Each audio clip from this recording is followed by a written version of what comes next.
For some people, it's just part of the summer cycle. I have fair skin, and I got sunburned repeatedly in my youth. Burn, peel, tan, repeat. As a teenager, everybody wants to have that golden, lovely bronze tan. Mel Gunnell was one of those people, but the damage that cycle caused wouldn't show itself for years. I definitely was a golden child for skin cancer. I mean, if someone's going to get it, it was me. About 8 years ago, the recipe blogger and content creator noticed a tiny scab on the side of her nose. You know, at first I thought, well, maybe it's like a pimple. It wasn't that. It was a scab. And over the course of 3 months, it would scab up and then look like it was going to heal, but never fully healed. And it was tiny. It was like a pin prick. Several months went by without the spot healing. Reluctantly, she went to the doctor. I'm a little bit hesitant to go into the doctor because I feel like so often you go in and it's nothing. You just don't want to be that person. The dermatologist knew instantly it was basal cell carcinoma.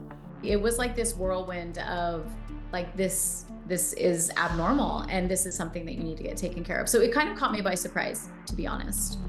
So much so that she drove herself to surgery thinking it would be quick, simple, and mostly painless. It was not. I was in shock at how big of a deal it was. She walked out of surgery with 20 stitches, stretching from the base of her nose to between her eyes. When I finally got out of the appointment and was driving home, I think my body went into a little bit of shock. Like as I was looking at myself, I mean, it was bandaged up at that point, but recognizing I had this enormous bandage, it was starting to hurt. It felt like I had been cleaved through the face with a hatchet. Recovery took months, and in the years since, she's had additional skin cancers removed. Now she's diligent about sun protection, known for always applying sunscreen, carrying an umbrella, and using protective clothing.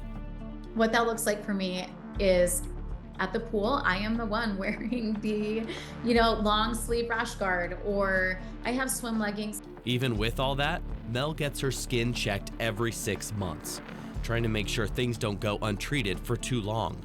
But the dermatologists have said if another basal cell spot comes up in that same area, that would require pretty much a whole reconstruction because of the scar tissue and everything that's there.